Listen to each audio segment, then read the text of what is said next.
Okay, so we're talking about the Great Awakening, and this is part 2. So you have to go back and see part 1 to understand. The one thing that I want you to understand, this whole entire book was written to the Hebrews. This is a whole book that was written in Hebrew, Aramaic, I do believe, to begin with. Even the New Testament. We're reminded that when Christ was in the synagogue in the New Testament, he was talking to all of those that were already under the law of Moses. They already had a great, mighty understanding of that. They already knew the law because he was in the synagogue and it was on the Sabbath and he was talking to them. So understand, and I liken this to, Ezekiel says it's a wheel within a wheel. The New Testament is spoken out of the Old Testament. It's the same thing. And that's why when Christ stood at the podium and he was speaking out of Isaiah and he claimed that he was God, they called him a blasphemer and they were upset about it because he was quoting from the Old Testament. When they got into the synagogue on Sabbath, they read out of the Torah and the prophets. That's what they read. They were reading that. So we have to understand that part. The other part is, so if we can understand that Christ was speaking to his people, his kind, that is when, there's so many thoughts that are flooding my mind right now. That is when you have to understand, when we put the Bible back where it belongs, by the person that wrote it, God, to the people that he wrote it to. And then once he realized that, not once he realized, he knew that there would be some that would come. Remember, those that sojourned with Moses out of Egypt, they were Gentiles. They were not Israelites, but they grafted them in. They became circumcised, and with their circumcision, they took hold of all the law of Moses. They accepted it as their own. So they became one. Almost like you would become Mrs. Smith when you marry your husband. You weren't Mrs. Smith before, but now you are grafted into the family by marriage. You're now Mrs. Smith. The same thing. And I just wanted to say, one of the scriptures, and I'm being obedient, I apologize. One of the scriptures that comes to my mind is 2 Corinthians 11:3-5. So it says, I am afraid, however, just as Eve was deceived by the serpent's cunning, your minds may be led astray from your simple and pure devotion to Christ. But understand, this was rewritten in the Greek. The Greek wasn't back then. So it's to Yeshua, which means salvation. For if someone comes and proclaims a Yeshua or salvation other than the one we proclaimed, in the Greek it says Jesus, if they proclaimed you a new Jesus, a different Jesus, or if you receive a different spirit than the one you received, or a different gospel than the one you accepted, you put up with it way too easily. So what is he saying? He's saying if they would accept the Western Christianity Jesus, that they would accept that because they already know Yeshua as their Jesus. There's no difference. So when did it change? Now I want to explain to you that God explains this very clearly. In 321 AD, the Roman papacy changed the day, Constantine, 321 to 325, changed the day of worship from Saturday to Sunday. And the whole world went with it.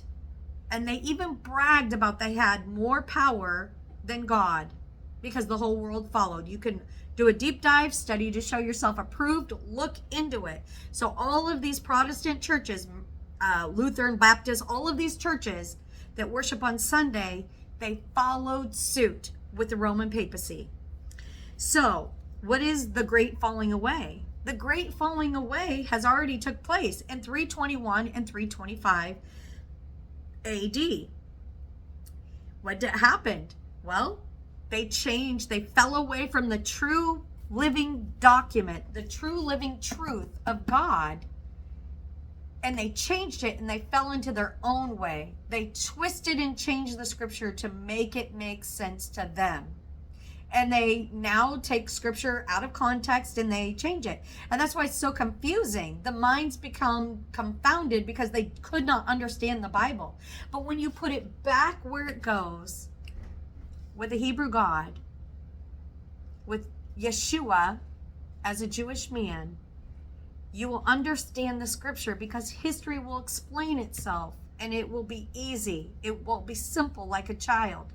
So he's telling you here in 2 Corinthians that I'm afraid that you're going to accept another Jesus. And he's telling it to his people. He's not talking to us yet. But then the Lord reminded me, then once in the New Testament, remember Peter was up on the rooftop and God sent him a sheet that had all these defiled animals on it. And he said, hey, I've never ate anything defiled. I've never ate anything defiled. He was looking at the animals because in Moses, there's certain animals that are defiled. And they're still defiled, by the way. He's telling you that because if you do eat them, they carry disease and sickness and you're only causing cancer on yourself and all the, he doesn't say that to be mean. He doesn't say, I don't want you eating pork, because he's telling you they have the worm that never dies in them, in the pork, and you eating it, they don't have sweat glands. So they're not able to sweat out the toxins that they eat, and they'll even eat a human. So what does that mean? That if you eat it, you're going to bring on sickness and disease on your body. So now the consequences are yours. He told you the truth. You have a choice, free will, to choose the truth or to choose the lie. You can pick. So many pastors right now are saying that the law has been done away with. If you're under Baal, the new Jesus, your law probably has been done away with, but that means you're on the fast track to hell. You're on the broad road that leads to destruction. But if you're on the narrow path, putting it back in place where it goes and following it as it was said, you are on the narrow road, which is few find. He tells you few find it, that not many are on it. Not everybody. So why is that? Because many were deceived like Eve. They were deceived. And Christ has been warning you throughout all of the scripture not to be deceived. That's why he says, study to show yourself approved, to make sure that you're in righteous standing.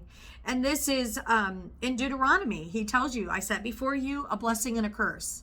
You'll be blessed if you follow these things and cursed if you don't. It's not because he's trying to curse you. He knows the ways of Satan, and he knows that Satan sits as an angel of light up in the church. And what is his prime choice? He wants to deceive all of the world. He knows that his destruction's coming, and he wants you to be destroyed with him. So that's that part. And I'm running out of time. I'm going to have to do a part 3.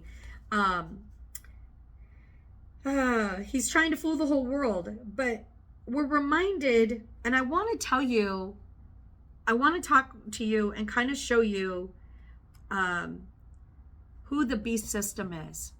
So if we are looking at this and we're putting everything back into context, the letters that Paul is writing, this is what the Lord was showing me this afternoon.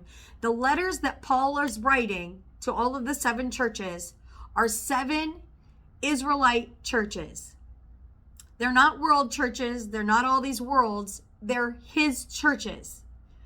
And many of them, they're doing different things. They're doing things wrong, but he's calling his people. He's letting them know. But there are already churches that are serving in the Sabbath. They're keeping the Sabbath. They're keeping the law of Moses. They're doing all of these things. They're not random churches. So many people take things out of context. They twist it and they make it their own. But it's not truth. It's not the truth of God. It's not what it is. So the Lord is calling his people to come out of her, the whore of Babylon in Revelations. It's writing on the back of the dragon. And I want to get to who the dragon is, who's riding on the back of the dragon and committing sins. And he's calling her to come out of, his people to come out of her, or be tested with her and be served plagues and all of these things. I'm going to go to a part 3. If you're still with me, I pray that this is making sense to you. Be blessed.